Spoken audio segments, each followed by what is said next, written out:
আসসালামু আলাইকুম। আজ আমরা ক্যাপিটাল স্ট্রাকচারের একটি গুরুত্বপূর্ণ বিষয় আরবিট্রেজ প্রসেস এর অঙ্ক করব। লেকচার শিটের প্রবলেম 7 এবং 8 দুইটা করার চেষ্টা করব। যে সময় থাকে দুইটাই করব, সময় না থাকলে একটা করব।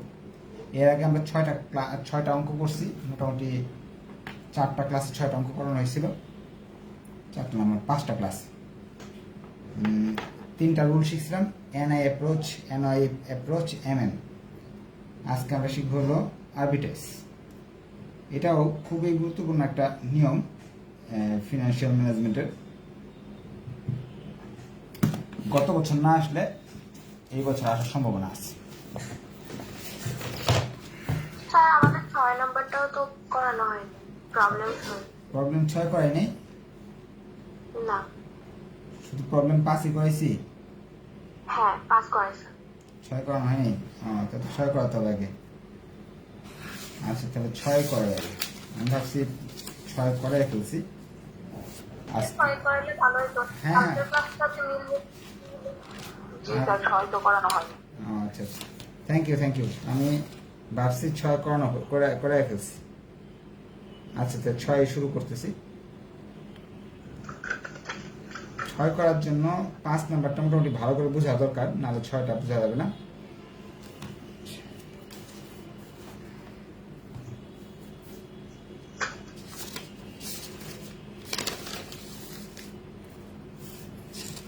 এখানে 6 নাম্বারটা বলতেছে একটা ছক দেওয়া আছে।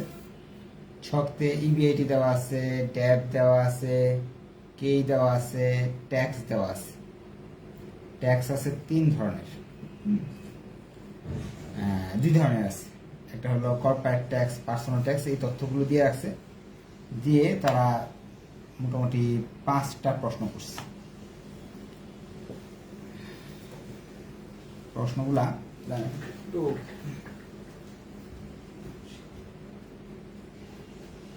এক মিনিট লাইনে থাকা।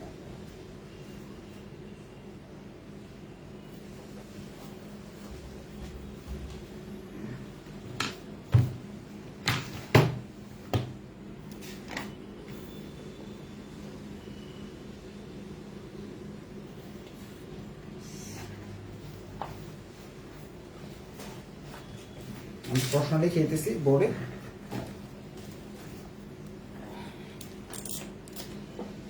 EBIT problem 6।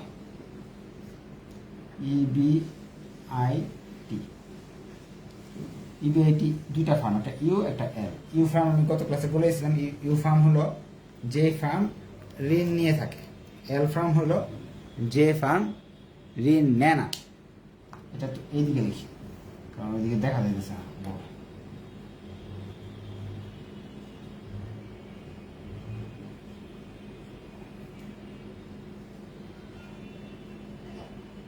দুই ফার্মেরই মুনাফা সমান। যেটা ঋণ নেয় তাদেরও 2.5 লাখ, যারা ঋণ নেয় না তারও 2.5 লাখ ডেপ্থ। 10% ডেপ্থ। ডেপ্থকে সংক্ষেপে বি লেখা যায় অথবা ডি লেখা যায়। এই কোম্পানি তো ঋণ নেয় না, এরা নিচে হলো 7,50,000 টাকা। এরপরে আছে হলো কে ই। স্যার সাউন্ডটা ভালো ক্লিয়ার আসছে না। সাউন্ড আপনার ক্লিয়ার আসছে না? সবার একই অবস্থা?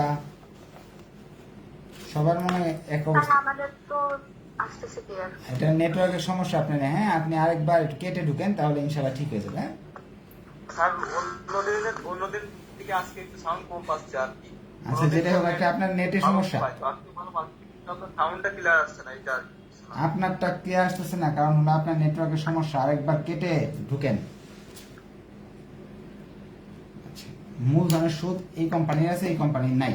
এইগুলা গত ক্লাসে পাইছিলাম, কিন্তু এই ক্লাসে নতুন পাইতেছি আমরা কর্পোরেট ট্যাক্স রেট।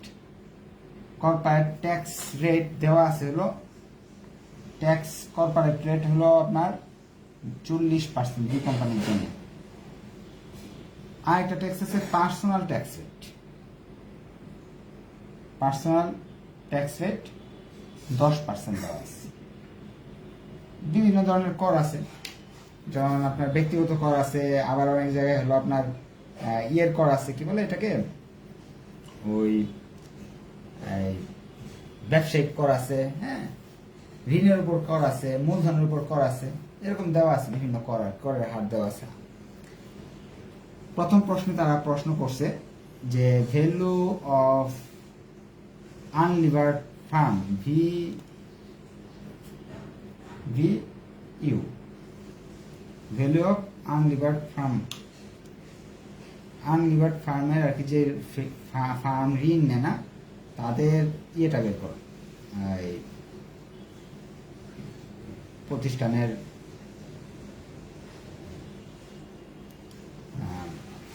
ভ্যালুটা বের করো। সেক্ষেত্রে গত ক্লাসে আমরা সূত্র শিখছিলাম, এখানে EBIT হয়,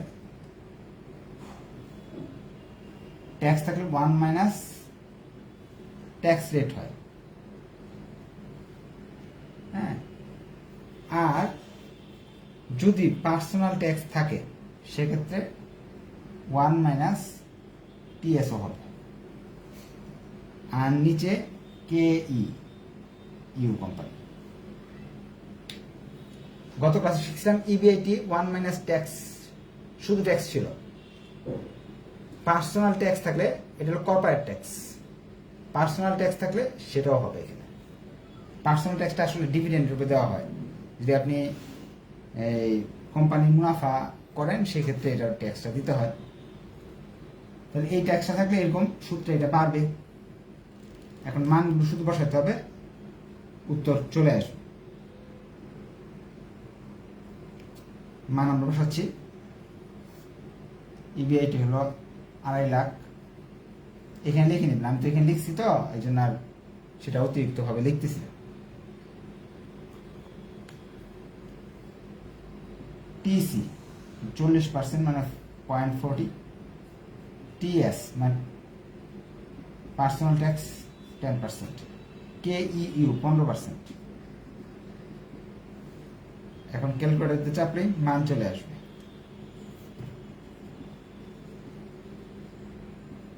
এটা থেকে বাদ দিলে 0.6, এটা থেকে বাদ দিলে 0.9, এই তিনটা গুণ করলাম একসঙ্গে, তাহলে আসতেছে 1,35,000,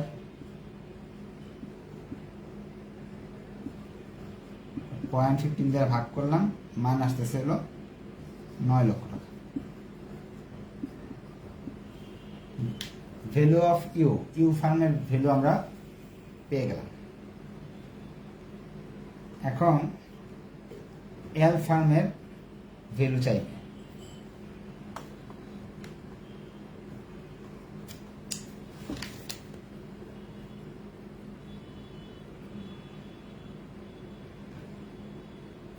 এখন প্রশ্ন বলতেছে, 2 নাম্বার রিকোয়ারমেন্টে বলতেছে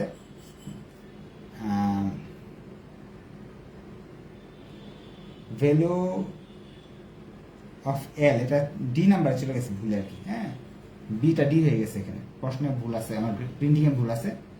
ডি নাম্বার বলছে ভ্যালু অফ লিভার ফার্ম আর কি, VL।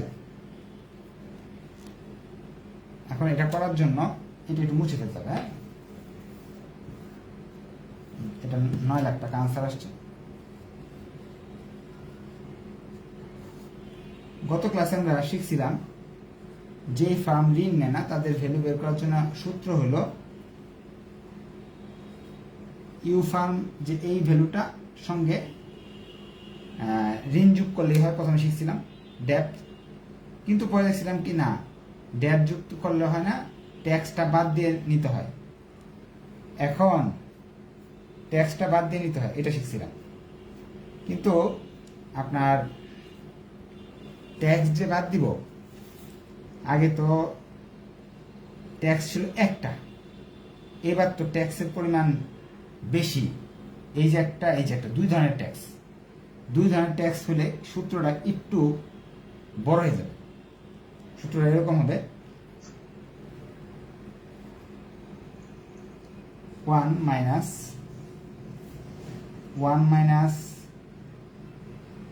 TC 1 মাইনাস TS, নিচে হবে one minus T D into depth. ডেপথকে আমরা বি দিয়ে প্রকাশ করতে পারি, ডি দিয়ে প্রকাশ করতে পারি, ইচ্ছা আপনার। এখন স্যার টিডি দ্বারা কি বোঝায়? টিডি ট্যাক্স আরো এক ধরনের হয়, ডিবেঞ্চারের উপর ট্যাক্স। টিডি ইন্টারেস্ট রেট, আর কি সুদের উপর ট্যাক্স দিতে হয় একটা আছে, সেটা হলো টিডি। এটা নাই, প্রশ্নে থাকতে পারে নিচে টিডি এরকম দেওয়া থাকতে পারে, নাই নাই না থাকলে মানে জিরো, থাকলে মান বসাবো, না থাকলে তো বসাবো না। তাহলে আমাদের টাকা আসতেছে এখানে 9 লাখ, এটার মান 9 লাখ।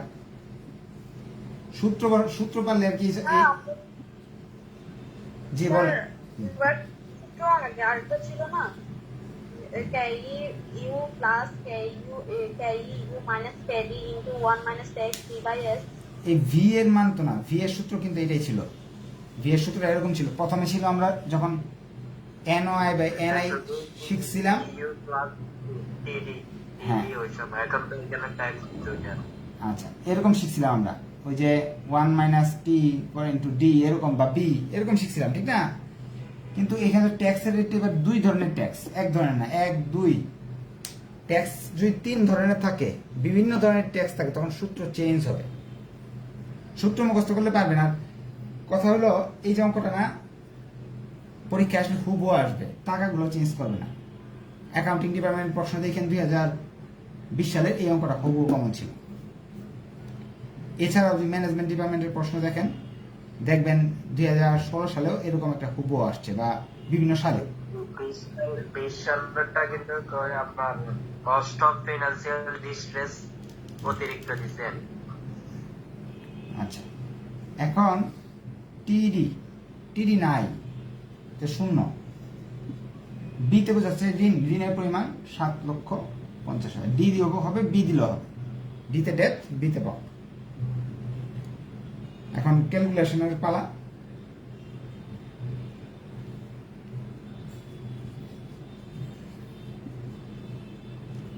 এটা থেকে বাদ দিলে থাকে 0.60, 0.90। যদি গুণ করি তাহলে আমাদের আসবে হলো 0.54। সম্পূর্ণটা একসাথে করে ফেলতেছি। First bracket 1 minus 0.54, first bracket শেষ, গুণ 7,50,000 বসাই দিলাম, মান আসবে 3,35,000।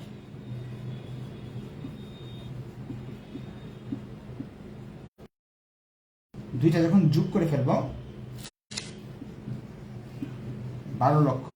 আপাতত এই প্রশ্নে নাই। ইন্টারেস্ট ট্যাক্স রেট বলা হয় এটাকে। টিডি বলতে বোঝায় interest tax rate, personal tax rate, আর এটা হলো কর্পোরেট ট্যাক্স রেট। তিন ধরনের কর দিতে হয়। এক নাম্বার,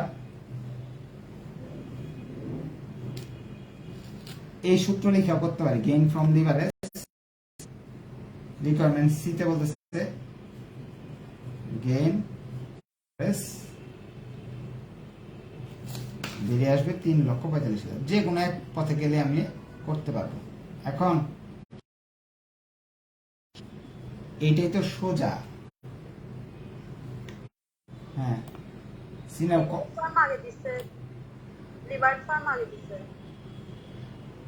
হ্যাঁ, লিভার ফার্ম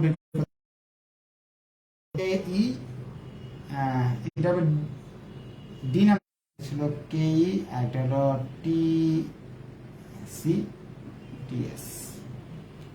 এই সূত্র গত ক্লাসে লিখেছিলাম, বুঝাই দিয়েছিলাম, হয় নাই, আগে যেটা ছিল সেটাই আছে। লিখবো 0.10। এরপর আমাদের TC লিখবো না, S লিখবো, সরি, TC হবে। এটা আপনি চাইলে বের করে নিতে পারেন, নিয়ে এটা বসাই দিতে পারেন, অথবা সরাসরি যেহেতু এরা দিয়ে দিচ্ছে কে ইউ কোম্পানির, আমি 15 সরাসরি বসাই দিলাম। কেরির মান 10%, এইখান থেকে খুঁজে বের করলাম। টিসি কর্পোরেট ট্যাক্স রেট 80 গুণ করলাম, সবগুলো গুণ করলে আসে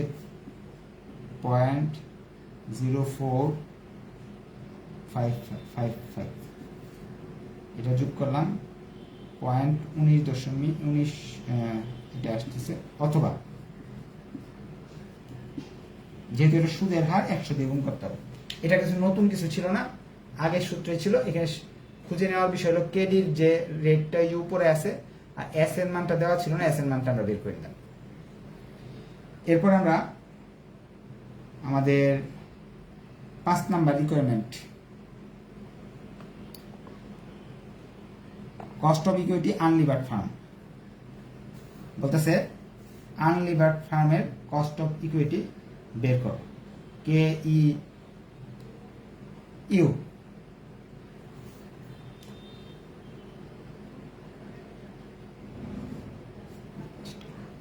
এটা তো বের করা আছে, তারপর আমরা প্রমাণ করে দেখব। সেম সূত্র, এটা আমি মুছে ফেলছি। হ্যাঁ,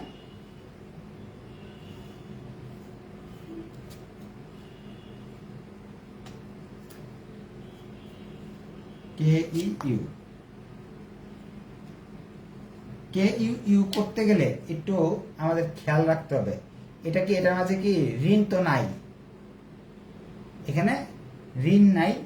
এই জন্য এখানে যে ট্যাক্সের বিষয়টা,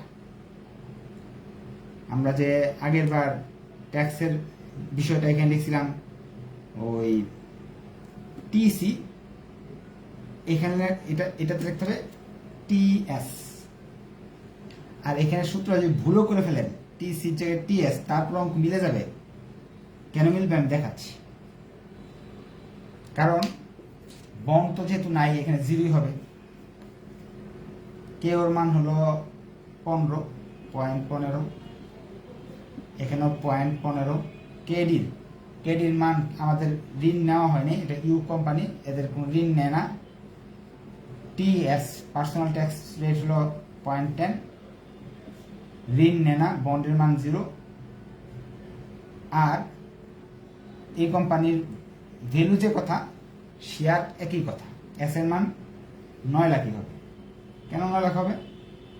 এস সমান সমান ভি মাইনাস বি, ভি এর মান 9 লাখ, বি এর মান হলো 0, 9 লাখ থাকলো। এখন ক্যালকুলেশন করলাম, এদিকে এইগুলা যাই করি না কেন, আমাদের 0-র সাথে যখন গুণ ভাগ করবো 0-ই আসবে।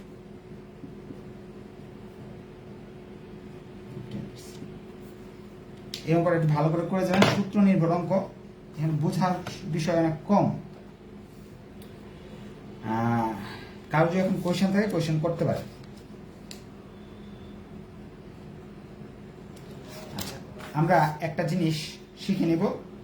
ওই আমাকে এক ছাত্র যে বলল যে একটা জিনিস আসছে অতিরিক্ত, ফিনান্সিয়াল ডিস্ট্রেস। আচ্ছা, ধরে নেই এই প্রশ্নের সঙ্গে একটা কথা বলে দিচ্ছে, financial distress, cost of financial distress এরকম দেওয়া আছে 4.5%। তখন প্রশ্নে অন্য কোন জায়গায় কোনো প্রভাব ফেলবে না। যদি শুধু বলে দেয় ফিনান্সিয়াল ডিস্ট্রেসের টাকার পরিমাণ বের করো, 4.5% এখানে বলে দিচ্ছে না, টাকার পরিমাণ বের করো, সেক্ষেত্রে সূত্রটা হলো ঋণের সঙ্গে ফিনান্সিয়াল ডিস্ট্রেসের রেটটা গুণ করতে হবে। প্রশ্নে ধরেন এরকম বলতে পারে, রিকোয়ারমেন্ট চাইলো কস্ট অফ ফিনান্সিয়াল ডিস্ট্রেস, সূত্র হবে বি অথবা ডি ইন্টু ফিনান্সিয়াল ডিস্ট্রেসের যে রেটটা প্রশ্নে দেওয়া আছে 4.5%, সেই রেটটা কস্ট অফ রেটটা লিখে দিলে রেট, ফিনান্সিয়াল ডিস্ট্রেস রেট 7.5 লক্ষর সঙ্গে 4.5% গুণ করে দিলাম, অঙ্ক হয়ে গেল। এখন যারা বিভিন্ন জায়গা থেকে সাজেশনগুলো নিয়ে পড়ে ফেলে, শীট নিয়ে পড়ে ফেলে, তারা অনেক সময় বলে স্যার কি পড়াইছেন, এই স্যারের যে সাজেশন দিচ্ছে এখান থেকে মিলছে না, এটা না সেটা। ক্লাসের মাঝখানে কিন্তু ছোটখাটো বিষয়গুলো দিয়ে দেই, যে জিনিসগুলো আপনার এই প্রশ্নে থাকে না বা শিটে থাকে না বা সাজেশনে থাকে না। হ্যাঁ, যে ছোটখাটো যে জিনিসগুলো বাদ পড়ে গেছে সেই জিনিসগুলো শিখিয়ে দেওয়া হয়। এই জন্য ক্লাসগুলো করতে হবে। ফিনান্সিয়াল ডিস্ট্রেসটা আবার আপনার ভ্যালু অফ লিভার ফ্রম যখন নির্ণয় করবে এটা থেকে বাদ যাবে না। হ্যাঁ, এই টাকাটা বাদ দিয়ে দিবে। যদি ভ্যালু অফ, ধরেন এখানে চাইলো VL বের করো, তখন VU প্লাস, এই যে আমরা কি লিখি এখানে সূত্র লিখি না, gain from gain from leverage, এখান থেকে বাদ হলো এই যে cost of financial distress. VL এর ক্ষেত্রে এটা মাইনাস করে দিতে হবে। ঠিক আছে? আচ্ছা, তাহলে আপনি ভালোই পড়ালেখা করছেন। বই থেকে এখন এইগুলা আমরা সবগুলো নিয়ম শিখে ফেলছি, বই থেকে ছোটখাটো অঙ্কগুলো করে নেন, ইনশাল্লাহ ভালো করতে পারবেন। হ্যাঁ, আজকে এই পর্যন্ত থাকলো। ধন্যবাদ সবাইকে।